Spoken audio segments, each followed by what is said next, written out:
3일 동안 건강하게 계시다가 만나서 반갑습니다. 예. 야, 우리가 은사에 대해서 공부를 하면서 방언에 대해서 공부를 했습니다. 그래서 방언은 자기에게 유익을 주는 것이고 예언은 교회에게 적을 세우는 것이다. 그래서 성도들이 함께 모여서 예배하고 기도할 때는 예언이 많이 있어라. 말씀이 많이 있고 풍성해서 교회에 덕을 세우고 교회를 견고하게 세울 수 있게 해라.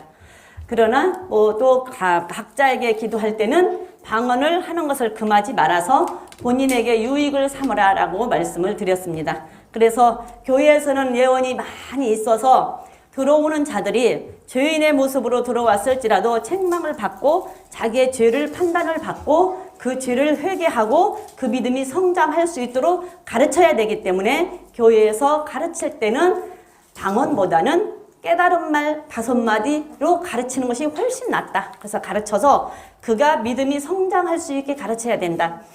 그래야 그 믿음이 성장해야 하나님의 나라를 갈 수가 있지 믿음이 성장하지 아니하면 하나님의 나라를 갈 수가 없다라고 말씀을 드렸습니다.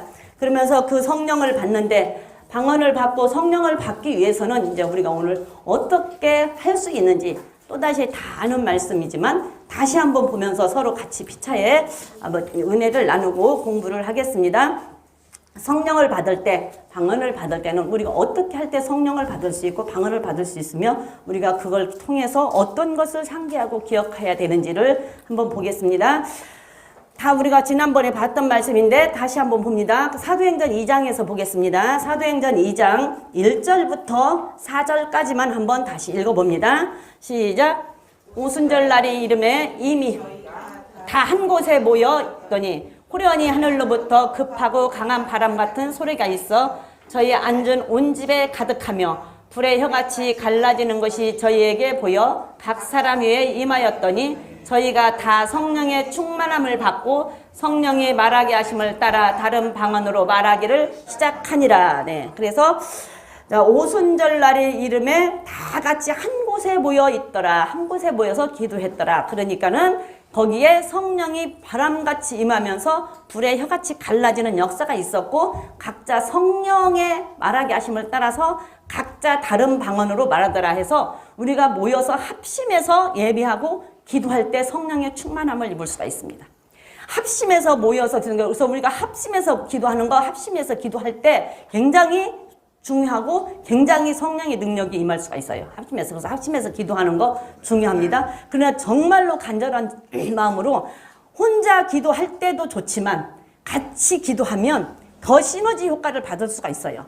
같이 기도하면 내가 좀 힘들어서 기도하다가 좀 힘들어서 좀 못하고 좀 지치다 싶을 때도 같이 옆에서 같이 기도를 하면 그 기운으로 또다시 힘을 얻어서 기도를 할 수가 있거든요. 그래서 합심해서 기도하는 것이 굉장히 중요하다. 그래서 합심해서 기도할 때 근데 여기서 볼 때는 여기서 보면 오순절 날에 성령이 임했다고 그랬는데 1장으로 가서 보면 지난번에 본 거 다시 봅니다. 1장으로 보면 4절에서 한번 볼게요. 4절에서 보면은 사도와 같이 모이사 저희에게 분부하여 가라사대 예루살렘을 떠나지 말고 내게 들은 바 아버지의 약속하신 것을 기다려라 그랬어요. 그래서 아버지의 약속하신 것이 뭐냐면 요한복음에서 볼 때 나는 간다.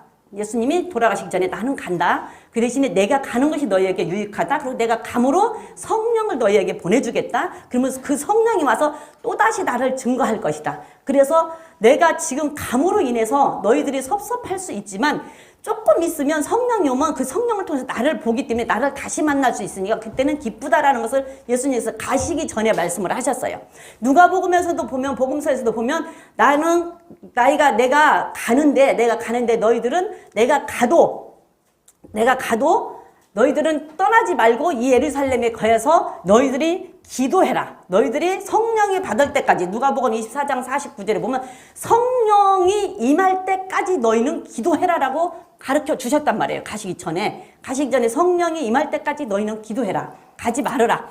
내가 너희 아버지의 약속하신 것을 너희에게 보내지 너희는 위로부터 능력이 입히올 때까지 이 성에서 유하라 그랬어요.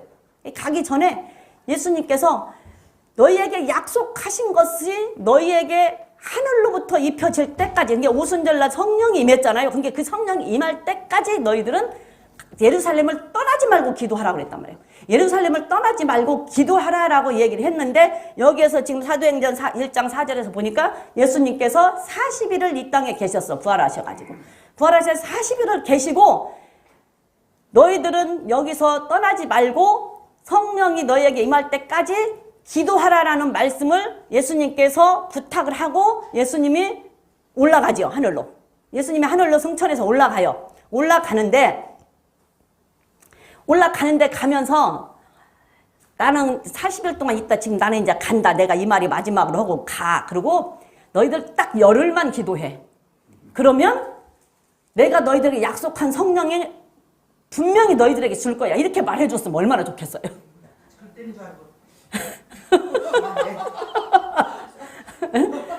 그렇게 말해줬으면 얼마나 좋겠냐고. 너희들 열흘만 기도해라. 오순절날 딱 40일을 있다가 부활하셔서 40일 있다가 가시면서 너희들 떠나지 말고 내가 너희들에게 준다고 한 그 성령을 받을 때까지 너희들은 여기서 이 성을 예루살렘 성을 떠나지 말고 있어라고 얘기를 했단 말이에요. 그리고 딱 열흘 기도하고 성령에 임했잖아요. 근데 가시면서 그렇게 얘기해주면 얼마나 좋냐고. 열흘만 기도해라. 열흘만 참고 있어. 그러면 내가 성령을 보내줄 거야 했다고 한다면 거기에 120명만 됐겠습니까? 예루살렘 성에 있는 사람들이 120명만 있었겠어요? 그런데 그 기도하는 그 열흘 동안도 참지 못해서 거기서도 처음부터 안 하는 사람도 있었을 것이고 그냥 한 일주일 하다 만 사람도 있었을 것이고 한 2, 3일 하다 만 사람도 있지 않았을까라는 생각을 해요. 있지 않았을까 하는 생각을. 그런데 예수님께서 딱 열흘만 기도라 했으면 아마 길을 쓰고 가기 싫어도 억지로 참고 아마 있지 않았을까. 그쵸? 억지로 참고 성령을 보내주는데 딱 열흘만 참으라고 했으면은 몸이 뒤틀려도 앉아 있었을 거란 말이죠. 근데 안 가르쳐 주셨다는 얘기야. 그런데 그 기도하고 너희는 분명히 보내줄 거니까 보내줄 그 성령을 받을 때까지 너희는 여기를 떠나지 말라고 하는 그 말씀을 믿은 자만 기도를 했는데 길지도 않았잖아요. 열흘 만에 성령이 오셨잖아요. 그 약속이 분명히 이루어졌어요. 그런데 그 말을 예수님의 그 말을 들었더라면 기도하라는 말을 믿었더라면 기도를 했을 거 아니냐 그 말이에요. 그러면 성령을 다 받았을 거 아니에요. 근데 안 받았다는 얘기죠. 120명 빼놓고는 안 받았어요. 예수님께서 돌아가시기 전에 나는 죽는다라고 분명히 말씀을 하시면서 나는 죽으면 갈릴리로 간다고 분명히 제자들에게 얘기했지만 제자들조차도 그 말을 하나도 귀담아 들은 사람이 없어요. 그래서 갈릴리로 가서 내가 갈릴리로 가서 있을 것이다. 갈릴리로 내가 먼저 갈 것이다 라고 얘기를 했지만 제자들조차 하나도 갈릴리로 가서 있은 사람이 없다. 그리고 그 말을 귀담아 들은 사람이 없어서 예수님이 부활하셨을 때도 예수님이 부활하셔서 갈릴리로 간다고 했으니까 얼른 갈릴리로 가자고 그러고 쫓아간 사람이 하나도 없었다는 얘기예요. 그렇다고 한다면 지금 우리에게는 어쩌냐는 얘기죠. 지금 이 말씀을 듣고 너희들이 열흘만 있으면 열흘만 있으면 성령을 보내주신다고 했더라면 몸이 뒤틀려도 있었을 것인데 예수님께서는 분명히 말씀하시기를 자, 그 10절 한번 볼게요. 10절 9절부터 보면은 자, 말씀을 마치시고 저희 보는 데서 올리워 가시니 구름이 저를 가리워 보이지 않게 하더라. 올라가실 때에 제자들이 자세히 하늘을 쳐다보고 있는데 흰옷 입은 두 사람이 저희 곁에 서서 가로되 갈릴리 사람들아 어찌하여 서서 하늘을 쳐다보느냐.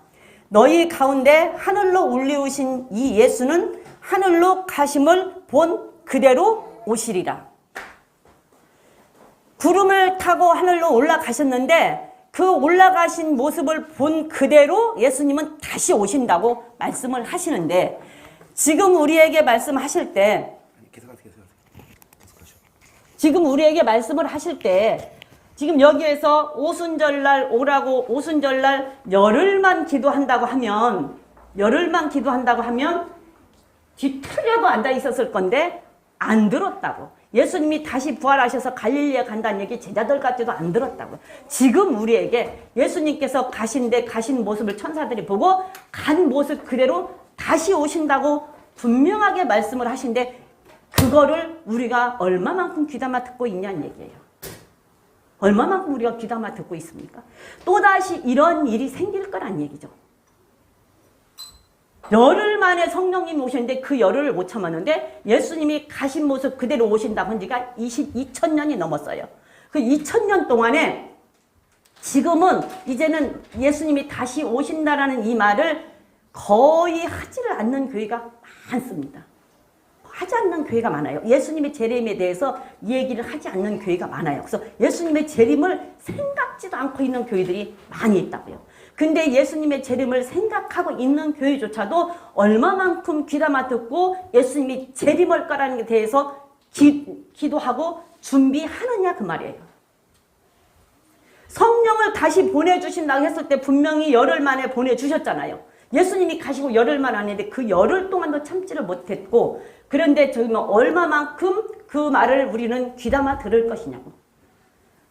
정말로 우리가 이 말씀을 귀담아 듣고 다시 재림하실 예수님, 다시 구름 타고 오실 예수님을 우리는 준비해야 된다고요. 그때에 준비한 자와 준비하지 않은 자가 하는 행동이 있어요.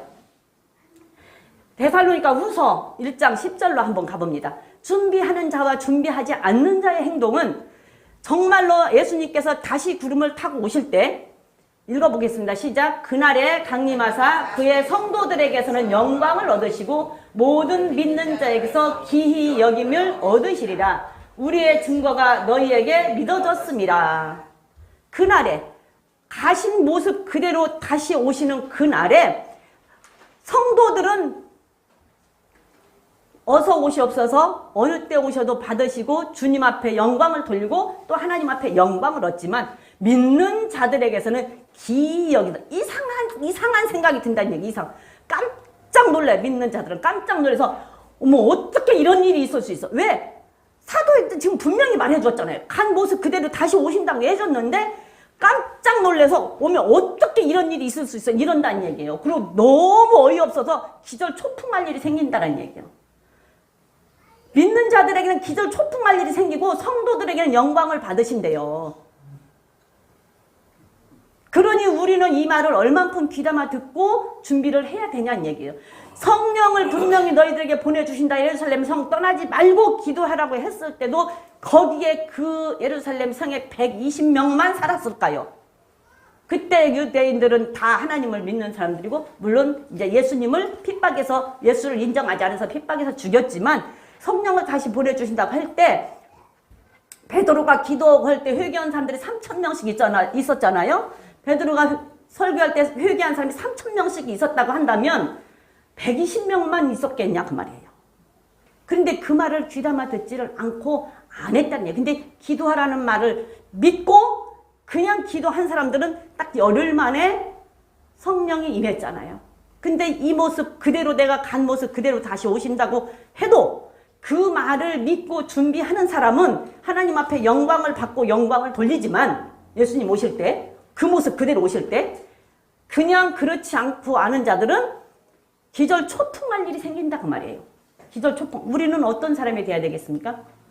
우리는 지금 계속 예수 재림에 대해서 이야기하고 있잖아요. 그리고 준비하자고 하잖아요. 그렇다고 한다면 우리는 예수님 앞에 영광 돌리는 사람이 돼야 되고 영광을 받으시는 성도가 돼야지 기절 초풍할 사람들이 돼서는 안 된다는 얘기예요. 기절 초풍할 사람들이 되면 안 된다는 얘기예요. 그렇기 때문에 날마다 하나님의 이름을 두시려고 작정하신 곳에 나와서 말씀을 듣고 그 말씀대로 순종하고 정말로 기도하고 준비해야지만이 그 영광을 받으시고 영광을 돌리지. 그렇지 않으면 기절 초풍할 일이 다 생긴다고요.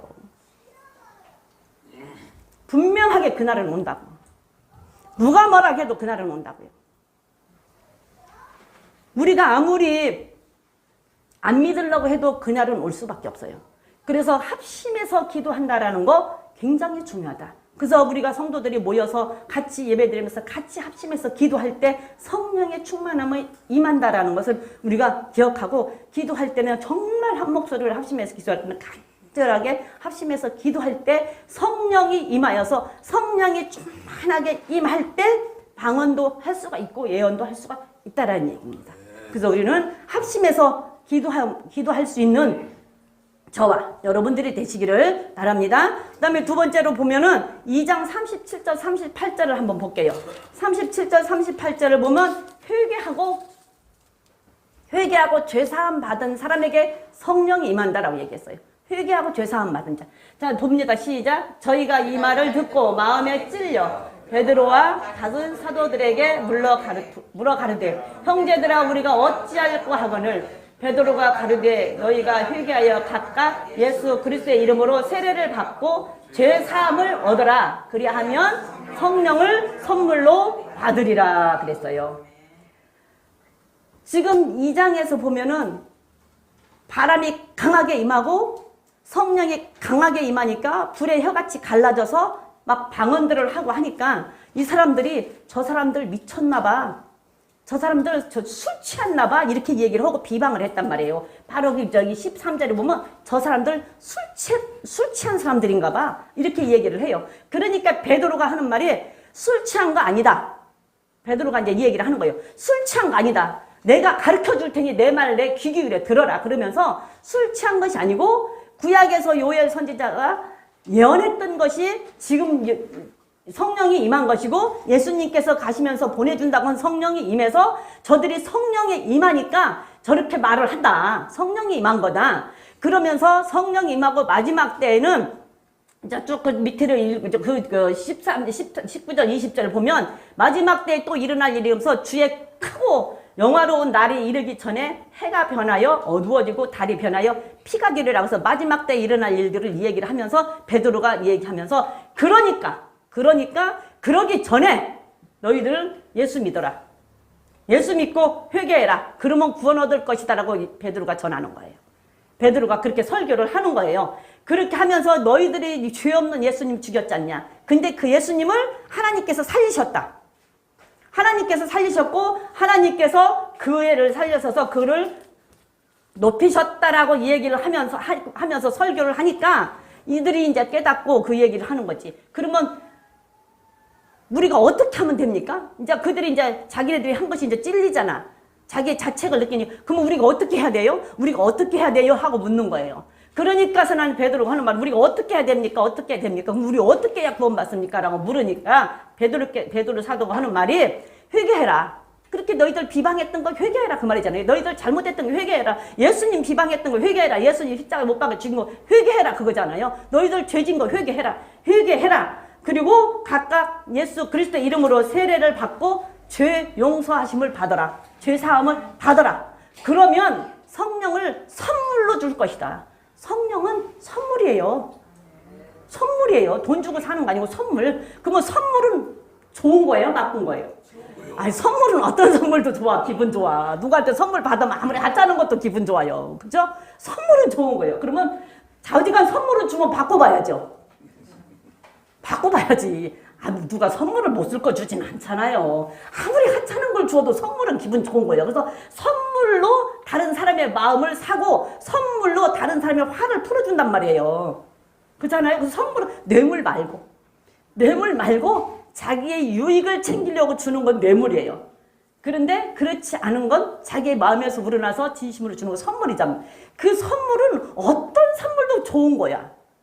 근데 성령을 선물로 준대요. 그럼 선물은 바꿔봐야죠. 그쵸? 선물은 바꿔봐야 돼. 선물은 받고, 그 선물은 일단은 받고 잘 간직을 해야죠. 그쵸? 그래서 선물은 받아야 돼. 그래서 죄를 회개하고, 세례 받고 회개하고, 예수 믿고 회개하면 성령 선물로 준다는 얘기예요. 예수 믿고 회개하면 성령 선물로 준다. 그러니까 예수 믿고 회개해라. 예수 믿은 자들도 회개해라. 회개하면 선물 준다. 그러니까 회개하고 기도하는 자에게 성령을 선물로 주신다라는 얘기예요. 그래서 회개하지 아니하면 성령을 받을 수도 없고, 또 다시 말하면 성령 받은 자는 회개를 안 할래야 안 할 수가 없어요. 왜? 성령이 하나님의 뜻을 알고 우리의 마음을 알기 때문에 성령이 우리의 심령과 우리의 모든 생각을 다 아시잖아요. 그렇기 때문에 성령이 임하고 성령 충만에 임하면 내가 회개를 안 하려고 해도 안 할 수가 없어. 그래서 회개하지 않으면 성령을 받았다라고 말할 수가 없고요. 성령이 임하면 정말 진정한 회개가 나와요. 정말. 그 회개가 나올 때는요. 경험을 해보신 분들은 아마 알 거야. 희한하죠? 모든 것이 필름처럼 싹 지나가. 필름처럼 희한하게 순식간에 그 모든 것들이, 그래서 하나님께서 하나님 앞에 가면은 다 이렇게 뭐 다 드러난다고 하는 말이 그 말인 것 같아. 그 순식간에 그 모든 죄가 진짜로 그렇게 선명하게 싹 드러날 수가 없어요. 순식간에. 그게 성령의 역사예요. 그래서 성령을 충만하면 회개를 안 할래 안 할 수가 없고, 또 회개를 안 한 사람은 성령을 받았다고 할 수가 없어요. 그래서 성령 충만하면 회개를 안 할래 안 할 수가 없는 게 성령. 그래서 성령 충만을 받기 위해서는 회개해라. 회개하면 성령은 저절로 선물로 주신다. 주시는 선물은 바꿔보자. 선물은 어떤 것도 좋은 것이다. 그런데 하나님께서 주시는 성령이 얼마나 좋은 것이냐. 우리를 하나님 앞으로 인도하는 영이잖아요. 우리를 살게 하는 영이잖아요. 나를 살려주는 영이잖아요. 그렇기 때문에 성령은 우리가 받아야 돼요. 정말로 받아야 돼. 선물로 준다는데. 그러기 위해서는 회개하고 기도하자라는 얘기죠. 내가 회개하고 기도할 때 성령을 선물로 주신다. 성령은 선물입니다. 돈 주고 사는 거 아니에요. 그 다음에 다시 보면은 사도행전 5장 32절로 가서 보면 순종할 때 성령을 받을 수 있다는 거예요. 순종할 때. 5장으로 가봅니다. 5장 32절. 5장 32절로 가서 보면 32절 한번 보겠습니다. 시작. 우리는 이 일의 증인이요 하나님이 자기를 순종하는 사람들에게 주신 성령도 그러하니라 그랬어요. 이 베드로와 사도들이 이제 이스라엘 그 예루살렘에서 말씀을 가르치잖아요. 말씀을 가르치는데 보니까서 나는 말씀을 가르치는데 이 제사장들이 꼭 말씀을 가르치고 말씀을 제대로 전하면 안 믿는 사람이 맞아면 핍박을 하고 안 믿는 사람이 반대하는 게 아니야. 믿는 사람들이 더 핍박하고 믿는 사람들이 더 반대해요. 왜 안 믿는 사람들은 몰라. 안 믿는 사람들은 몰라요. 4장 1절에 본 게 사도들이 백성에게 말할 때 제사장들과 성전 맡은 자와 사두개인들이 그들을 더 핍박을 했어요. 안 믿는 사람들은 모르니까 핍박할 것도 없지. 근데 조금 성경을 안다고 하는 사람들, 조금 예수를 믿는다고 하는 사람들이 말씀을 가르치면 핍박을 하잖아요. 그러니까 베드로 사도가 가르치는데 이 제사장들과 사두개파들이 못 가르치게 이 사람들을 갖다 옥에다 가뒀어. 지금 17절부터 보면 옥에다 갖다 가뒀어요. 가뒀는데 밤에 하나님의 사자가 나타나서 옥문을 열고 베드로 사도와 이 사도들을 꺼내가지고 가서 가르치라고 그래. 그러니까 새벽에 나와서 가르쳤어요. 가르치는데 이제 이 제사장들이 이제 사람들을 맞자면 신문하려고 가서 데려오라 그래. 옥에 가서 꺼내와라. 그런데 가보니까 없어. 근데 지키는 사람은 그대로 서 있어. 지키는 사람은 그대로 있는데 문을 열고 들어가 보니까 없어. 이게 깜짝 놀라서 와서 이 얘기를 하니까 뭐 어디로 갔다는 얘기냐.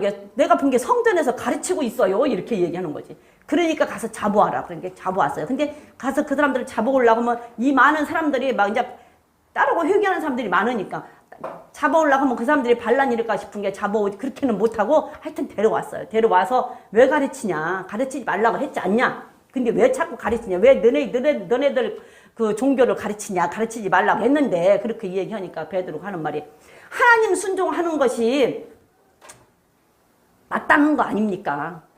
우리가 사람을 순종해야 됩니까? 하나님 순종한 것이 마땅한 거 아닙니까? 하는 것이 29절이잖아요. 하나님 순종한 것이 마땅하다. 우리는 하나님이 가르치라 해서 가르쳤다. 하나님이 가르치라 해서 가르쳤다라는 얘기예요. 믿는 자는 하나님이 하라고 하는 것은 해야 돼요.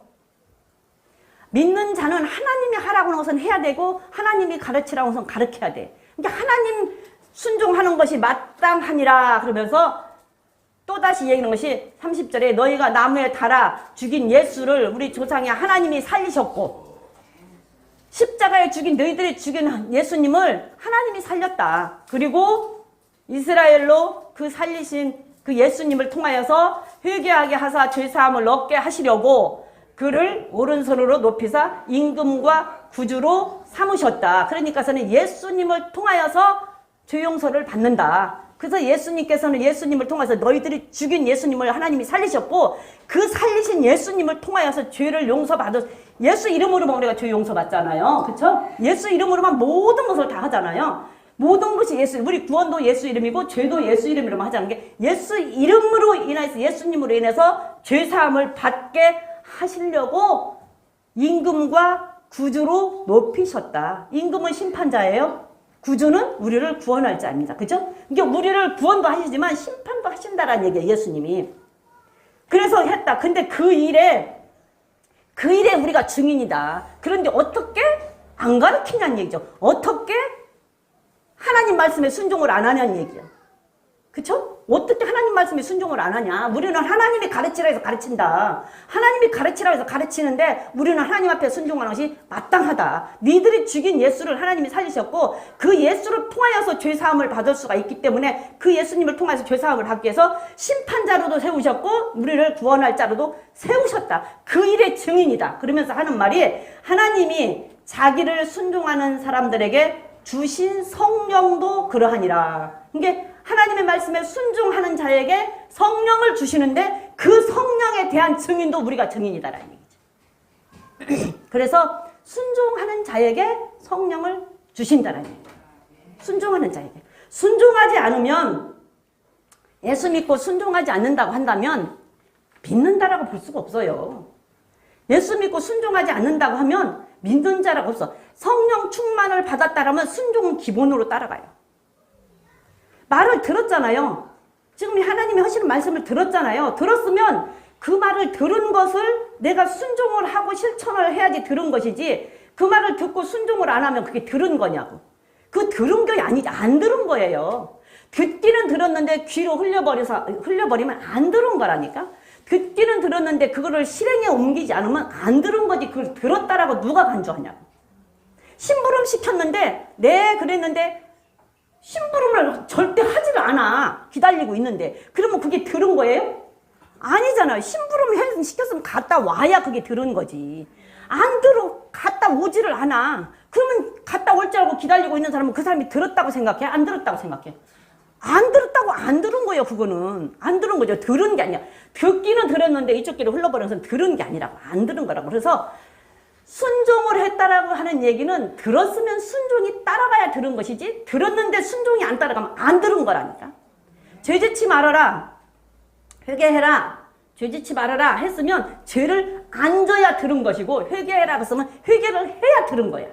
근데 죄짓지 말아라. 거짓말하는 죄짓지 마라. 도둑질하는 죄짓지 마라. 부모 말에 거역하는 죄짓지 마라. 하나님 말씀 거역하는 죄짓지 말아라. 주일 범하는 죄짓지 마라 이 얘기를 했는데 그 말을 들었어. 들었는데 그걸 그대로 순종을 하면 그게 들은 사람이고 안 들어. 주일날도 빠져. 부모가 뭐라 해도 안 들어. 거짓말 수도 없이 그냥 밥만 먹으면 거짓말 밥 먹듯이 해.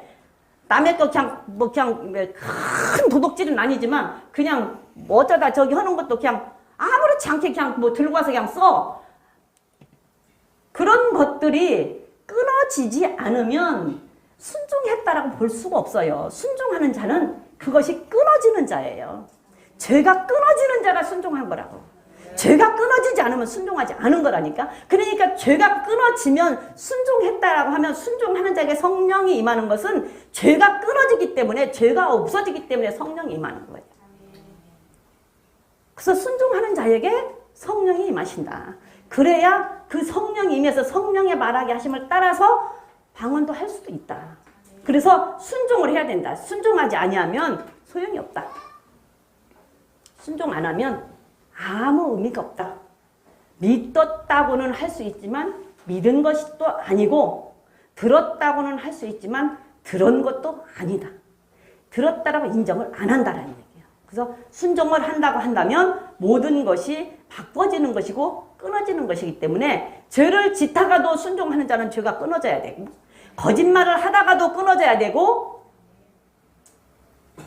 비방을 하다가도 끊어져야 되고 남을 험담을 하다가도 그게 끊어져야 순종한 거예요. 그래서 순종하는 자에게 성령을 선물로 주십니다. 성령은 선물이라고 그랬어요. 성령을 선물해요. 선물은 좋은 것인 게 일단은 받자.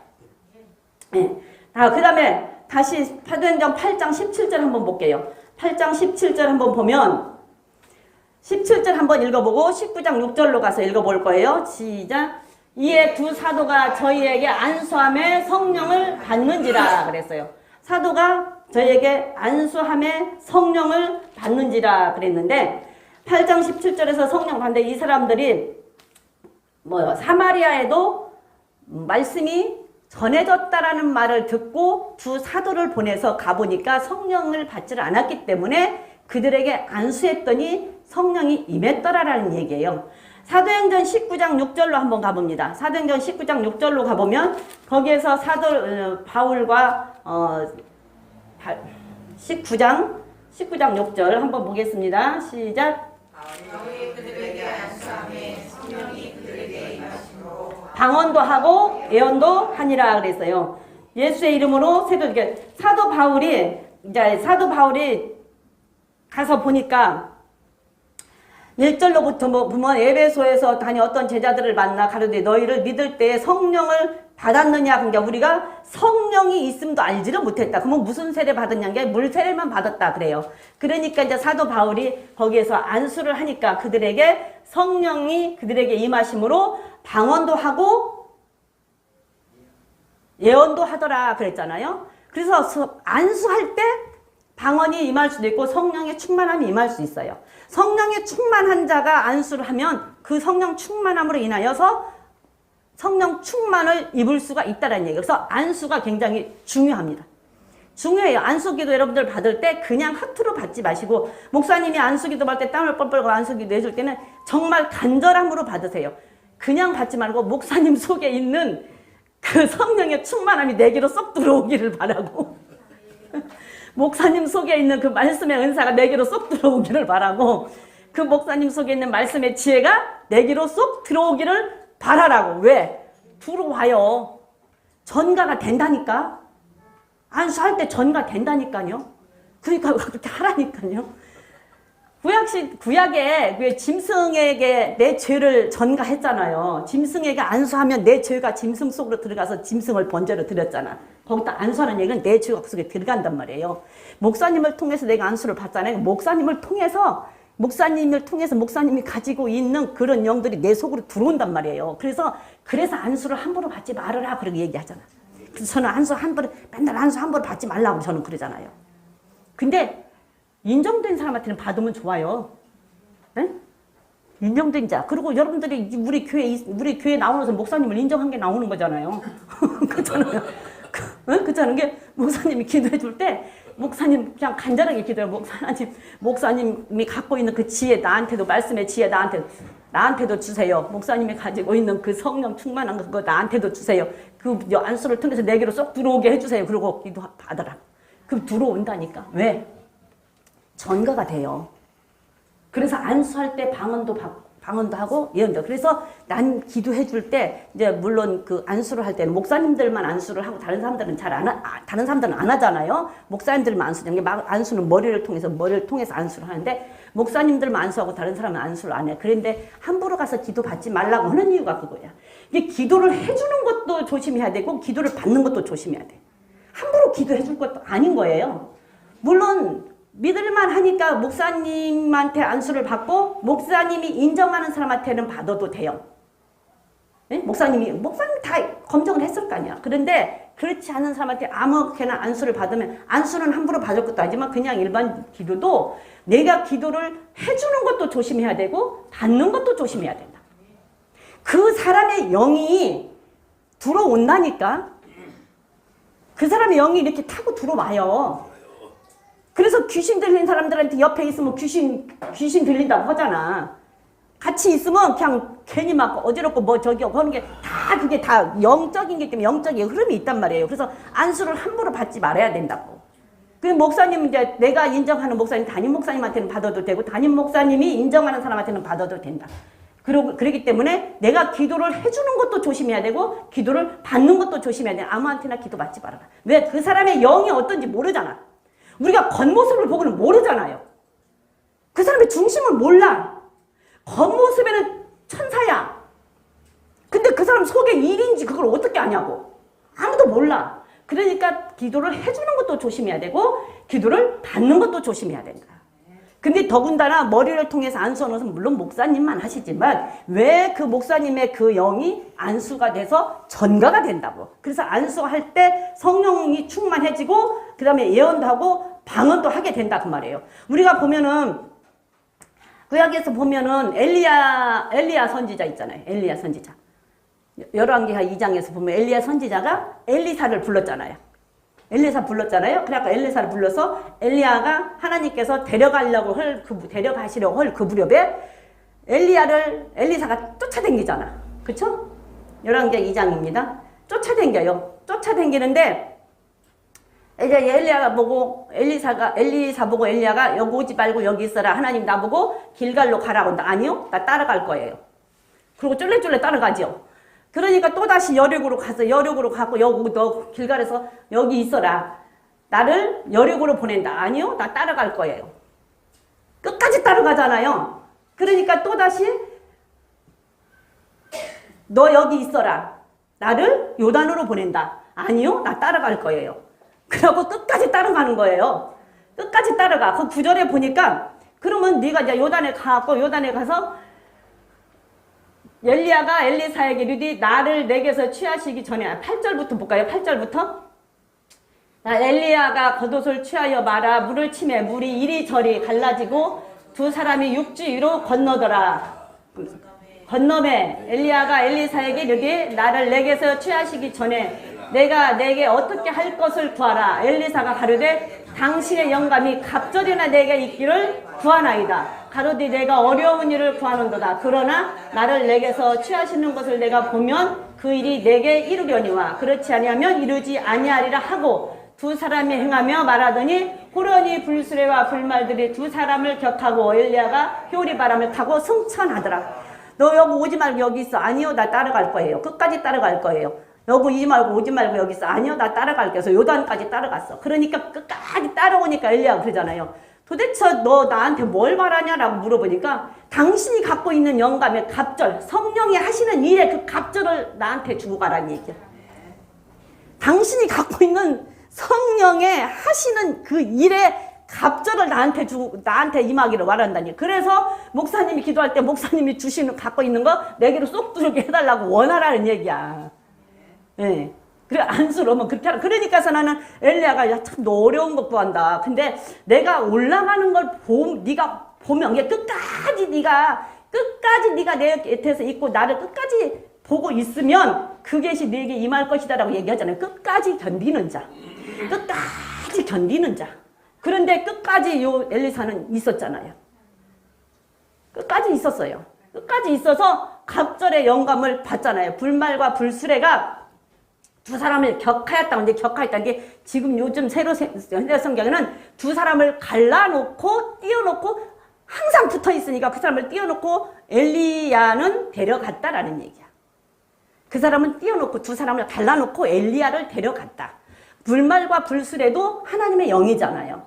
그러니까 하나님의 영을 엘리사는 그 전까지는 못 봤잖아요. 근데 가는 엘리사를 데려가려고 할 때 하나님의 영들이 일하는 것을 봤다는 얘기예요. 보고 엘리야는 데려가고 엘리사는 남았잖아요. 근데 그 영감을 받았잖아요. 끝까지 원하니까, 끝까지 구하니까, 끝까지 바라고 그 엘리야 곁에 있으니까 그 갑절의 영감을 바라고 있으니까 받았다고요. 그래서 목사님이 안수할 때, 사도 바울이 안수할 때 방언도 하고 예언도 했다라고 하는 거는 목사님이 안수할 때 그걸 간절히 받으면 그때 성령의 충만함이 임해서 우리가 합심해서 기도할 때 옆에서 방언으로 기도하고 할 때 목사님이 안수를 하면 그때 내가 간절히 원하면 그때 성령의 충만함이 임하고 방언이 터져서 방언을 받을 수도 있다는 얘기예요. 그렇기 때문에 간절하게 바라라. 목사님 속에 있는 거 하나님 나한테도 주세요. 목사님이 갖고 있는 말씀의 지혜 나한테도 주세요. 목사님이 가지고 있는 기도의 그 은사 나한테도 주세요. 목사님이 하시는 방언의 은사 나한테도 주세요 하고 간절하게 구하라고 바라는 얘기예요. 그냥 받지 말고. 그러면 그 성령의 충만함이 그 사람에게도 임한다. 엘리야를 보니 그렇게 되더라. 그래서 우리는 정말로 간절한 마음으로 그렇다고 해서 여기저기 다니면서 받지는 말고 그냥 내가 믿을 수 있는 담임 목사님한테만 가장 안전한 방법이에요. 안전한 방법. 예, 안전한 방법을 취하여서 여러분들은 꼭 승리하시기를 바랍니다. 우리는 승리해야 돼요. 우리는 승리해야 돼. 어떤 면에서도 승리해야지. 승리하지 아니하면 못 가요. 이긴 자만 가요. 승리하는 자만 가요. 승리하는 자만 하나님 만나요. 그러니까 승리해야 됩니다. 자, 그 다음에 10장, 사도행전 10장 44절 한번 볼게요. 10장 44절에 보면은 말씀 들을 때 성령이 임한다라고 얘기를 하고 있어요. 10장 44절. 10장 44절 시작. 베드로가 이 말할 때 성령의 말씀을 듣는 모든 사람에게 내려오시니 베드로와 함께 온 할례 받은 신자들이 이방인들에게도 성령 부어주심을 인하여 놀라니 이는 방언을 말하며 하나님 높임을 들음이더라. 이에 베드로가 가르되 이 사람들이 우리와 같이 성령을 받았으니 누가 등이 물로 세례 줌을 그 말이요. 이방인들에게도 성령이 임한다. 이방인들에게 세례 받고 이방인들에게 세례 주고 하는 것을 원치를 않으니까. 그런데 그들에게도 말씀이 들을 때 그들에게도 성령이 임하는 것을 보고 베드로가 하는 말이 이방인들에게도 성령이 임했는데 그들에게 세례 주는 거 그들이 예수 믿는 것을 누가 금하냐. 이방인들도 예수 믿고 세례 받을 수 있다라고 얘기를 하는 거예요. 그래서 말씀을 들을 때에 성령이 임한다. 그래서 엠마오로 가는 두 사람이 하나님 예수님께서 말씀을 풀어줄 때에 마음이 뜨거워졌다 그랬잖아요. 그래서 말씀 들을 때 성령의 충만함이 임한다. 우리 말씀 들을 때 성령 충만함이 임하면 말씀이 재밌어요. 그리고 순식간에 지나가요. 근데 말씀 들을 때 성령이 충만하지 않으면 지겹지요. 지겨워요. 징글징글하게 지겨워요. 10분이 1시간도 더 가는 것 같아요. 솔직히 말해서. 근데 1시간도 10분으로 줄일 수 있는 방법은 성령을 충만하면 1시간이 10분으로 줄어요. 언제 간지도 몰라. 말씀을 볼 때도 마찬가지예요. 여러분들 말씀을 볼 때도 내가 성령이 충만해지고 말씀 속에 들어가면 말씀이 막 움직여.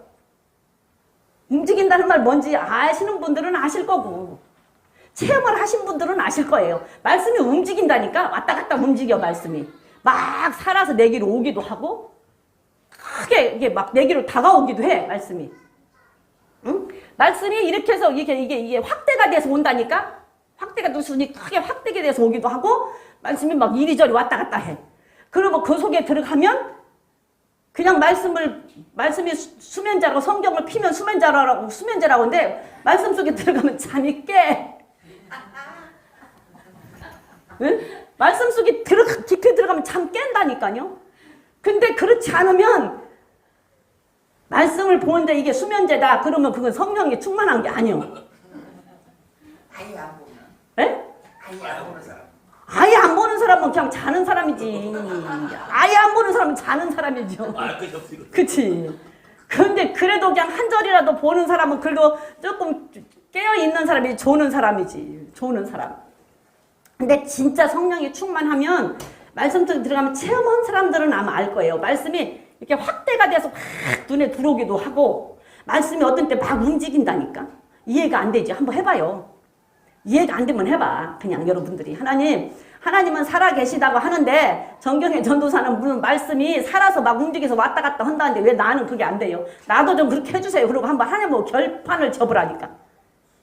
결단을 한번 해봐요. 말씀이 살아서 움직인다니까. 성령 충만하면 말씀이 살아서 움직여서 말씀을 들을 때 정말로 잠이 깨요. 졸리는 것이 아니라 수면제가 되는 것이 아니라 잠이 깨. 뭐 성경책 놓고 잔다고 그러잖아. 성경책 놓고 잠 안 오면 성경책 한 장만 보면 잔다고 그러잖아. 근데 잠이 깨. 잠을 자는 것이 아니라. 왜? 말씀을 묵상하고 있으면 어떤 때 저는 말씀을 자려고 생각을 하면 아무 생각을 안 해야 저는 자요. 자야지. 그리고 누우면 일단 아무 생각을 안 해야 자는데 말씀을 자려고 누워서 설교할 것을 묵상하고 있잖아요. 잠 한숨도 못 자고 꼴딱 새. 꼴딱 새요. 그 묵상하고 있으면 계속 그게 이제 생각이 나다가 또 내가 저기 한 것이 있으면 또 다른 생각이 나면 일어나서 적어야 돼. 잊어버리니까. 꼴딱 살 때가 있어. 근데 일단 자야지 하면 저는 그래서 생각을 안 하려고 그래요. 아무 생각을 안 해야 자. 그런데 제가 또 말씀을 보다가 한 가지 참 재밌는 게 봤어요. 야고보서 4장 5절 한번 볼게요. 야고보서 4장 5절을 보니까 성령님께서도 말씀을 시기하기까지 사모하신대. 성령님도 말씀을 그렇게 사모하는데 여러분들은 나는 말씀을 그렇게 사모했냐고요. 시기하기까지. 성령님이 사모하신다는데. 읽어볼까요? 시작. 너희가 하나님이 우리 속에 거하게 하신 성령이 시기하기까지 사모한다 하신 말씀을 헛된 줄로 생각하지 말아라. 우리 속에 누가 있어요? 성령이 계시잖아요. 우리 몸이 하나님의 전이잖아요. 그러면 이 전에 성령님이 계시잖아. 그래서 우리 속에 성령님이 계신단 말이에요. 근데 이 성령님께서 말씀을 시기하기까지 사모한대. 근데 성령님께서 말씀을 시기까지 사모한다 하신 그 말씀을 너희들은 헛된 줄로 성령님이 시기하기까지 사모하는 그 말씀을 너희들은 헛된 줄로 생각하지 말래요. 저는 이 말씀을 처음 봤어요. 어저께. 인데까지 봤는데 한 번도 이렇게 본 적이 없는데 깜짝 놀랐어. 성령님이 말씀을 시기하기까지 사모한다고? 근데 나는 뭐야? 성령이 말씀을 이렇게 사모한다네? 이 말씀을 헛된 줄로 생각하지 말래요. 그래서 말씀 속에 모든 것이 다 들었잖아요. 말씀 속에 교훈도 책망도 우리가 바르게 사는 일도 그 다음에 의롭게 살 일도 빛된 삶을 살 일도 구원받을 일도 구원받는 것도 성경 속에 다 들었잖아요.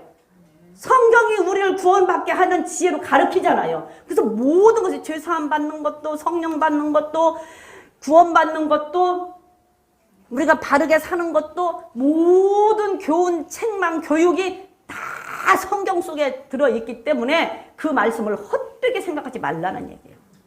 그렇게 그 좋은 말씀, 완벽한 말씀을 성령님도 시기하신대. 시기하기까지 성령님도 사모하신대. 그 성령님도 사모하시는 그 말씀을 우리는 얼마나 사모했냐고요. 얼마나. 사도 바울이 자기가 말씀 전하다가 천국 못 갈까봐 날마다 자기 몸을 쳐서 복종시킨다고 한 말씀도 놀랄 일인데 사도 바울도 자기를 날마다 자기 몸을 쳐서 복종시키기까지 자기가 천국 못 갈까봐 사도 바울 같은 사람이 천국 못 갈까봐 근데 우리는 다 천국 갈 걸로 생각하고 있잖아. 내가 천국 못 갈까봐 얼마나 벌벌 떨어본 적 있습니까? 내가 천국 못 갈까봐 벌벌 떨어본 적 있냐고. 근데 성령님께서 그 말씀을 그렇게도 사모하신다는데 우리는 얼마나 성령 말씀을 사모했냐고 말이에요. 살아도 죽어도 말씀이에요. 첫째도 둘째도 말씀이에요. 오직 말씀으로만 우리는 살아야 돼요. 다른 거 치우치지 마세요. 다른 것은 지난 시간 얘기한 것처럼 우리가 하나님 나라에 가고 하나님 앞에 설 수 있는데 우리가 좀 더 힘을 받아서 갈 수 있게끔 도구로 선물로 우리에게 주신 것이지 그게 목적은 아니란 얘기예요. 오직 말씀 그리고 오직 기도 그것만이 우리가 하나님 앞에 갈 수 있는 목적이란 얘기예요. 우리가 말씀대로 살고 말씀대로 기도할 때 그럴 때 하나님 앞에 가는 데 목적이지 나머지는 그거 하나님 앞에 갈 때 좀 우리가 쉽게 힘을 받아서 갈 수 있게끔 힘을 얻어서 갈 수 있게끔 도구로 주신 선물이라고요. 선물. 그래서 항상 우리 보고 항상 쉬지 말고 기도하라 그러잖아요. 그래서 기도, 말씀 그 외에는 다른 것에 치우치면 안 돼요.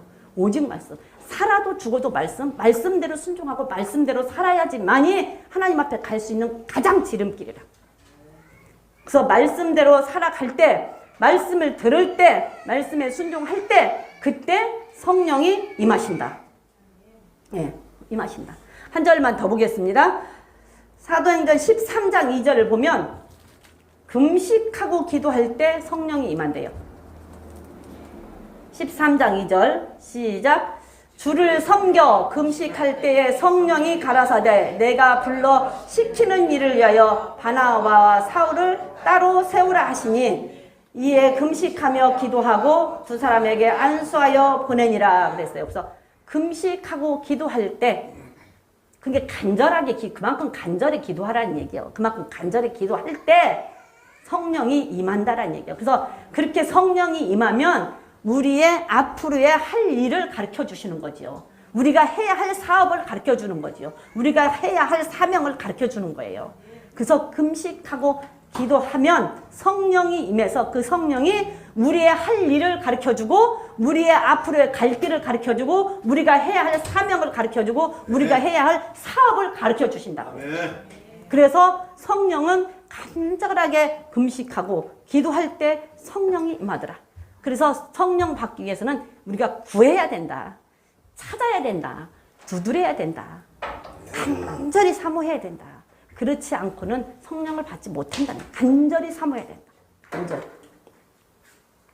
이스라엘 백성들이 70년 포로로 바벨론 들어갔다가 다시 해방될 것을 분명히 하나님께서는 약속을 하셨는데 약속을 하셨고 그 약속대로 70년 만에 정확하게 해방됐잖아요. 그럼에도 불구하고 하나님께서 뭐라고 그러세요?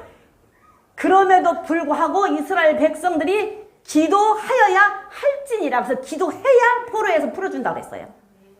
애굽 백성들이 애굽에서 430년을 살고 나올 때 이미 아브라함에게부터 그건 예언했던 말씀이고 그때부터 예언된 말씀이잖아요. 그런데 430년을 지내서 야곱을 통해서 들어갔다가 다시 민족으로 나왔잖아요. 그게 나오는데 분명히 그 말씀대로 이루어졌잖아요. 그런데도 뭐라 그랬어요? 하나님께서 이스라엘 백성들이 부르짖는 소리를 듣고 내가 그 말을 약속한 말을 기억하였더라 그랬어요. 그렇기 때문에 구해야 된다고, 찾아야 된다고, 두드려야 된다고. 누가복음에서 한번 가볼게요. 누가복음 11장 5절부터 13절까지 한번 읽어보고 마치기로 하겠습니다. 누가복음 11장 5절부터 13절까지 읽어볼게요. 시작. 벗이 있는데 밤중에 그에게 가서 말하기를 벗이여 떡 세 덩이를 빌리라. 내 벗이여 여행 중에 내게 왔으나 내가 먹일 것이 없노라. 저가 안에서 대답하여 이르되 나를 괴롭게 하지 말라. 문이 이미 닫혔고 아이들이 나와 함께 침소에 누웠으니 일어나 내게 줄 수 없노라 하겠느냐. 내가 너희에게 말하노니 비록 벗됨을 인하여서는 일어나 주지 아니할지라도 그가 간절함을 인하여 일어나 소용대로 주리라. 내가 너희에게 이르노니 구하라. 그러면 너희에게 주실 것이요. 찾으라. 그러면 찾을 것이요. 문을 두드리라. 그러면 너희에게 열릴 것이니 구하는 이마다 받을 것이요. 찾는 이가 찾을 것이요. 두드리는 이에게 열릴 것이라. 너희 중에 아비 된 자가 누가 아들의 생선을 달라고 하면 생선 대신 뱀을 주며 아들 달라 하면 전갈을 주겠느냐. 너희가 악할지라도 좋은 것을 자식에게 줄 줄 알거든 하물며 천부께서 구하는 자에게 성령을 주시지 않겠느냐. 예. 악한 부모도 자식에게는 좋은 거 줘요. 도둑질하는 아버지도 자식 보고는 도둑질을 하지 말라고 그러고, 예? 도둑질하는 아버지도 자식에게 좋은 거 입히고 먹이려고 도둑질해요. 그렇잖아요.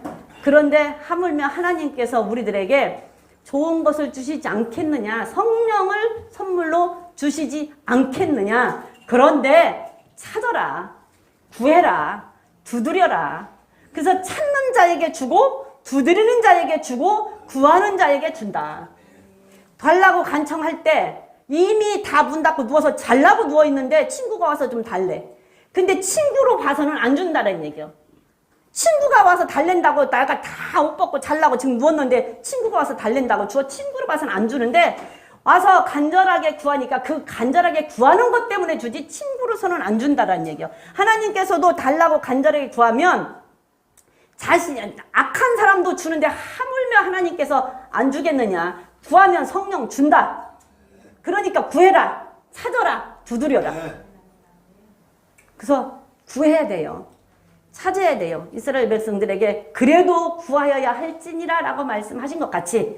그래서 구했을 때 그들에게 70년 포로에서 완전히 해방시켜줬고 이스라엘 백성들이 애굽에서 출애굽할 때도 그들에게 이미 430년 전에 예언되었던 말씀, 약속되었던 말씀이지만 그럼에도 그들이 부르짖을 때에 하나님께서 그것을 듣고 기억하셨다고 하신 말씀처럼 예수님께서 다시 가시면서 내가 너희들에게 내가 가는 것이 유익이다. 내가 감으로 인하여서 너희들에게 성령을 보내주겠다. 성령이 오면 성령이 나를 위해서 가르칠 것이고 나를 위해서 증거할 것이니 너희가 나를 볼 것이다. 그러니까 성령을 받기까지 기도해라고 분명히 말씀을 하셨는데 그 말씀을 듣고 지금처럼 기도하는 자에게 주신다. 회개하는 자에게 주신다. 말씀 순종하는 자에게 주신다. 말씀을 듣는 자에게 주신다. 함께 모여서 합심하여 기도하는 자에게 주신다고 하나님께서는 약속을 해 주셨음에도 불구하고 구해라.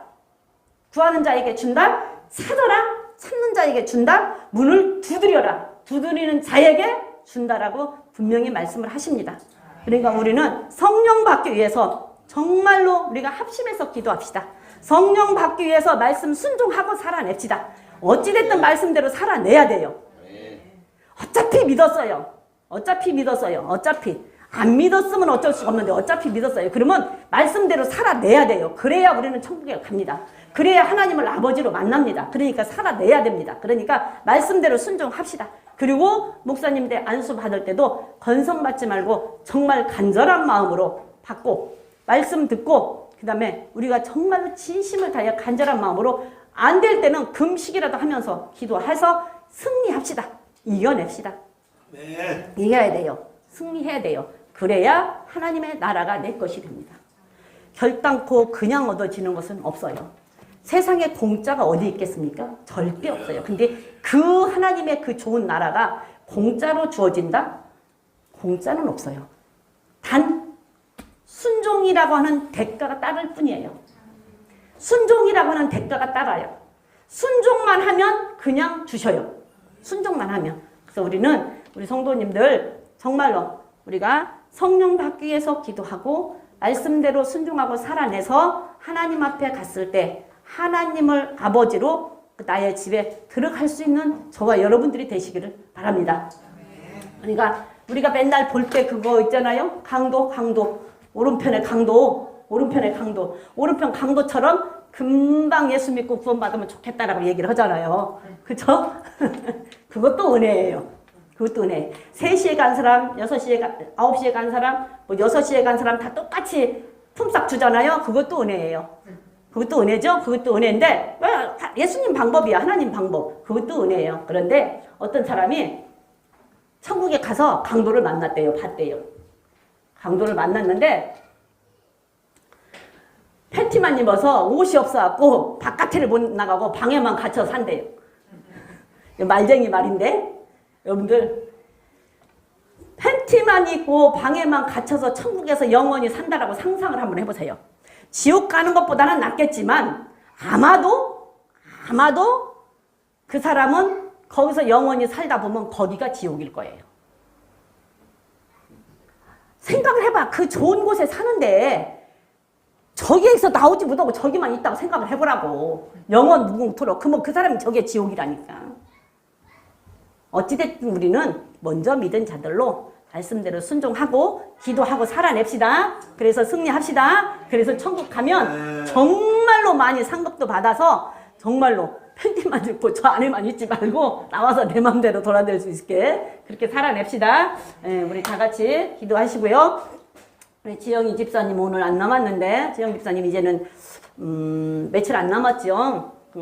지영 집사님을 위해서 또한 그 의사의 정신도 좀 그날 좀 의사 다른 거 하지 말라고 술도 좀 안 먹고 정신을 그날 주일날 저녁에 술 좀 안 먹고 그 사람이 술을 먹는지 안 먹는지는 모르지만 의사들이 술을 많이 먹는데요. 술 안 먹고 정신 좀 말짱하게 맨정신에 정신 말짱한 정신으로 수술할 수 있게 그리고 성령님이 직접 그 수술장에 같이 들어가실 수 있어서 같이 수술할 수 있게끔 깨끗하게 수술할 수 있게끔 우리 지영 집사님을 해서 그리고 힘주시라고 기도하시고요. 내일 이제 오전 오후 집회가 있다고 하잖아요. 나오실 수 있는 분들은 같이 나와서 기도할 수 있기를 바랍니다. 우리 주여 삼창하시고 기도하시고 돌아가시도록 하겠습니다.